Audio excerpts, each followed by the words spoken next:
tiny. You think, how can he possibly breathe through that? A little nose, you know. There was one thing in particular that he did. He had a big bowl of M&Ms, so he had thousands of packets in this massive bowl, and I can't remember what colour it was, but there was definitely one colour had to be taken out, which we found really odd, because he said, no, I don't want any of that colour. Today Lauren is in good health. The memories of Michael's visit are still etched on her mind. There you go.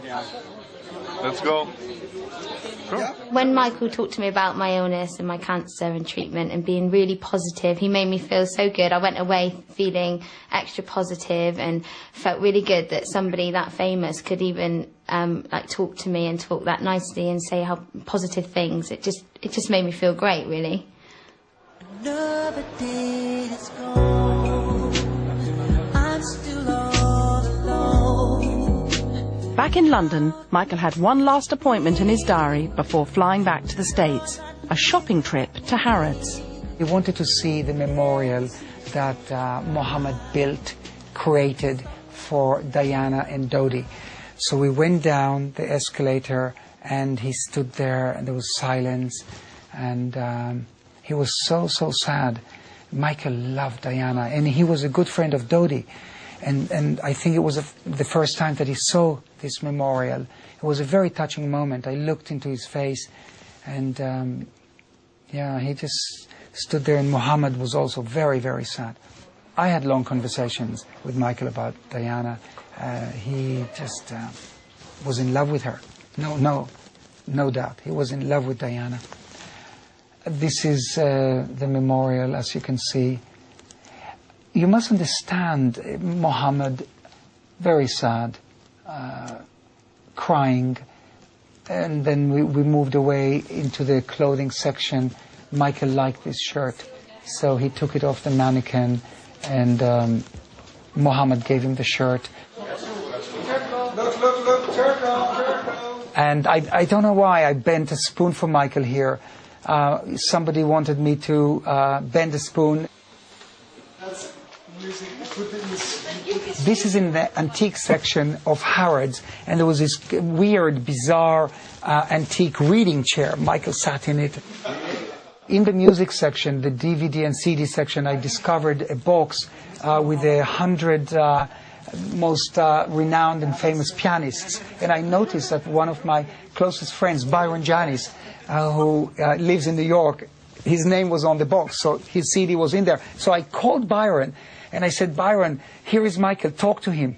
Hi, Byron. Hi, Michael, how you doing? How are you doing? We're sitting here looking at it's a really incredible box. It's huge. And it's a great honor to have you in here. It's amazing. It's a huge thing. It really is. It's like a big... They got a lot of pianists in 100 years, I guess. Yeah, it's a great honor for you. It's amazing. But look, Michael takes his time. This is the miracle of Michael Jackson. He had time for everyone. No matter who, what position, who they were, he just pleased everyone. He didn't have to, but he did. Michael's visit to London had been a triumph. But his friendship with Uri was about to be rocked to its foundations. Uri had been asked by journalist Martin Bashir to introduce him to Michael. The documentary that followed would create headlines around the world.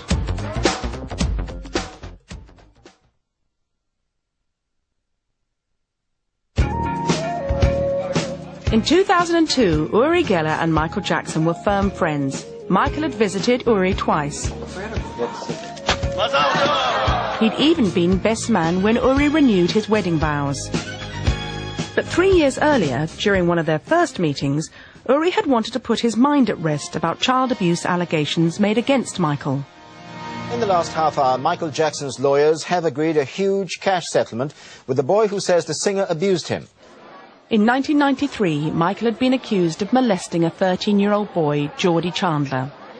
And as Uri prepared to embark on a friendship with Michael, he found an opportunity to ask him about those allegations. He said to me suddenly, this mind power that you have, Uri Geller, can you send it to me? Can I feel it? And also, there's some food I eat and I don't want to eat junk food.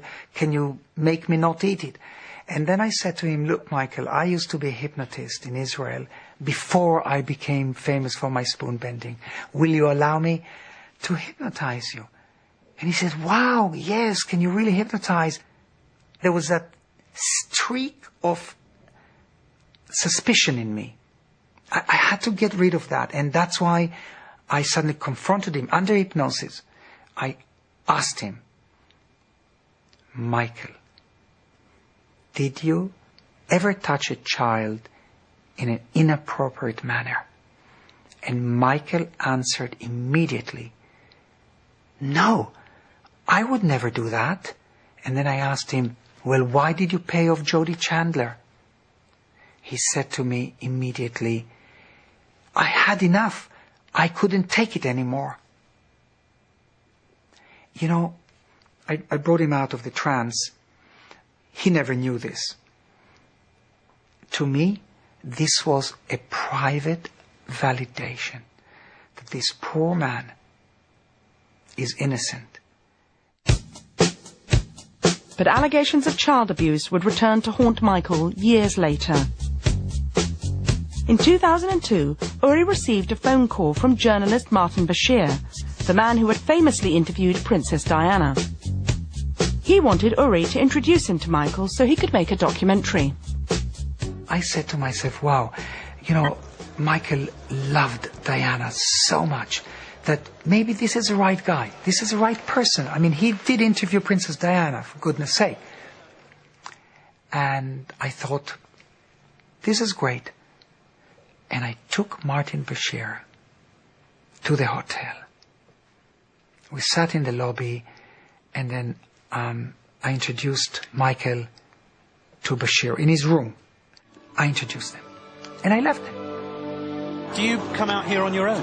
Yeah. How often? All the time. You just come out on your own? Yes. What, and go on a ride? Yep. The documentary that followed made headlines around the world.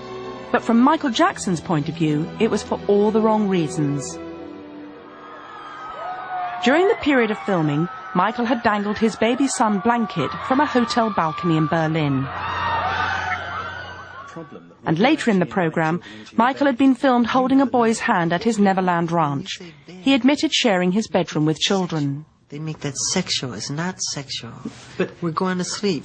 I tuck them in. I put a little music on, and do a little storytelling. I read a book.